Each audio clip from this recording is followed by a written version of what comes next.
और अपने प्राणों की रक्षा हेतु वहाँ से भाग भी गया होगा, है ना माता?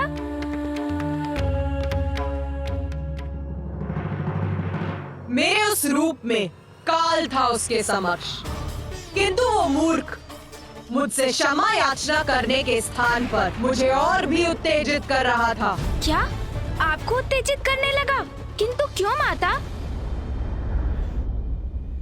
विनाश काले विपरीत बुद्धि। तो क्या इसका अर्थ है कि दुष्ट एकाक्ष ने अपना अहंकार अब भी नहीं त्यागा था?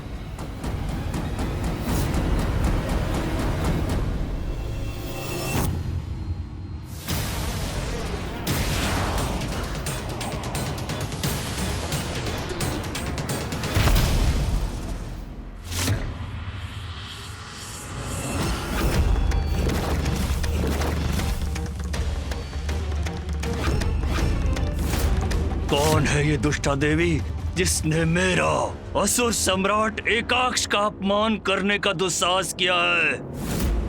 तुम चाहे जो भी हो, तुम्हें तुम्हारी इस उद्दंडता का दंड अवश्य मिलेगा, अभी इसी समय मिलेगा।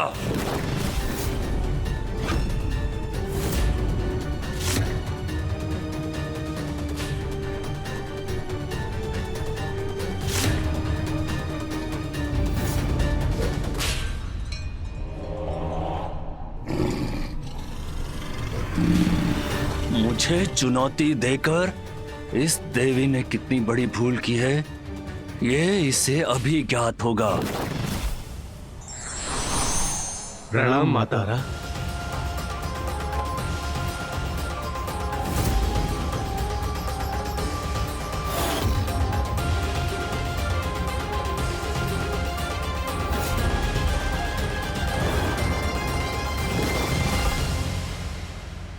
वाह, उत्तम, अति उत्तम। आनंद आया तुम्हें अपने सम्मुख देखकर देवी। या स्वर्ग में तो मैं बहुत आनंदित हो रहा हूँ। ये क्या कह रहे हैं असुर सम्राट आप? ये देवी आप पर वार करने को तत्पर है, आपको चुनौती दे रही है और आप क्रोधित होने के स्थान पर आनंदित हो रहे हैं। उचित कहता है दंतक, हम कुछ समझे नहीं। समझो मेरे असुरों, समझो। यहाँ स्वर्ग में आभूषण है, अमूल्य रत्न है, देवता हैं, अप्सराएं, ये सब तो ज्ञात था मुझे, किंतु यहाँ देवी भी है, इसका भान नहीं था मुझे। ये तो उन सब से भी उत्तम है, बलशाली है। ऐसी देवी से युद्ध हो तो आनंद का आभास स्वाभाविक है।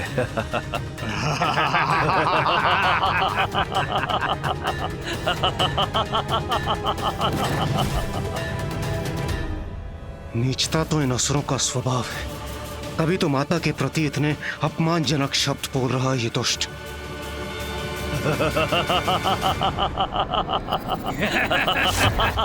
सर्वथा उचित कहा सम्राट आपने। हाँ, ऐसी शक्तिशाली स्त्री और हमारी शत्रु, तो उसका अंत करने में हमें आनंद होगा।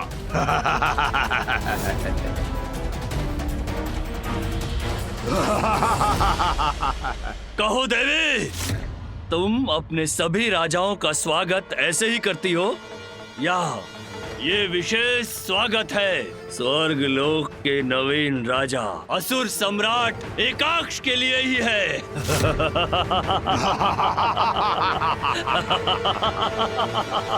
स्वर्ग का राजा है तू?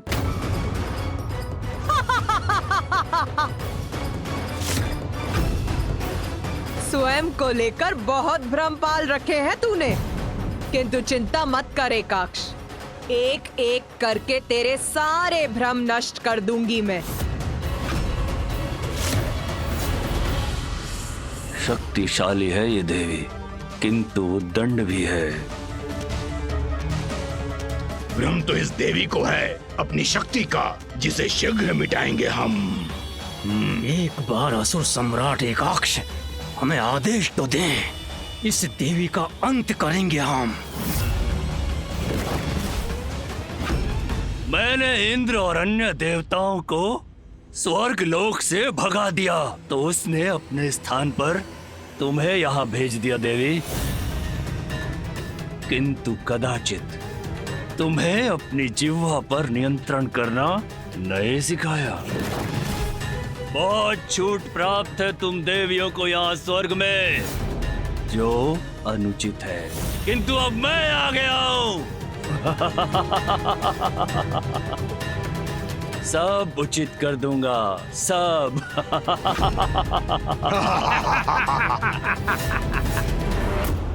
मेरे राज्य में स्त्रियों को मैं ना ना ना ना ना दंतक, तुम ही बताओ इस देवी को, हमने रसातल लोक में असुर स्त्रियों और राक्षसियों के साथ क्या किया था? बताओ। असुर स्त्रियां, राक्षसियां, असुर सम्राट, हमारे रसातल लोक में तो स्त्रियां है ही नहीं।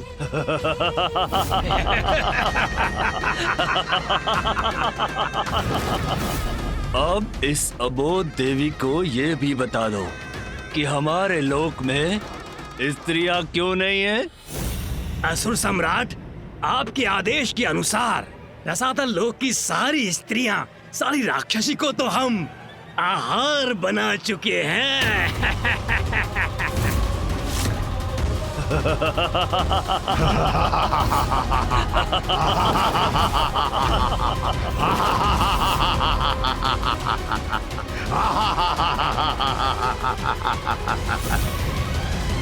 इतनी निर्दयता, अपनी स्त्रियों को आहार बना लिया।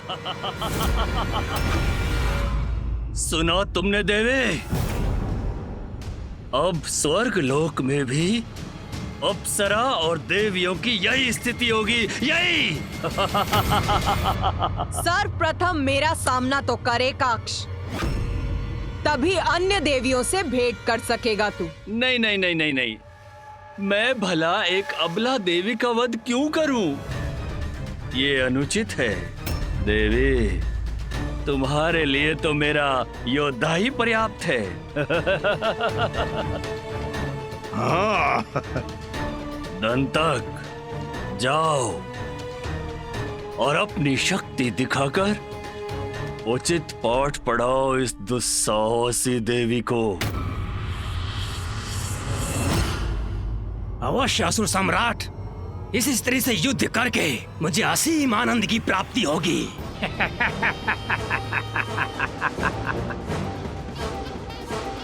माता पर आक्रमण करेगा ये दुष्ट।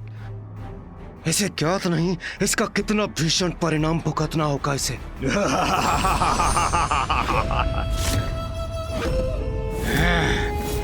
देवी, अब दंडित होने के लिए तैयार हो जाओ तुम।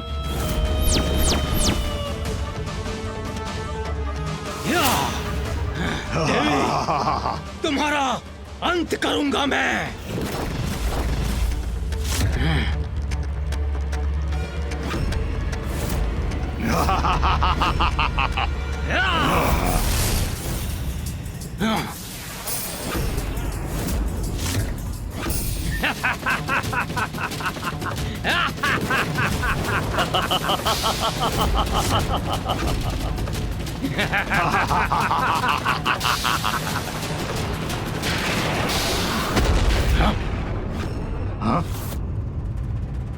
ये कैसे हो गया?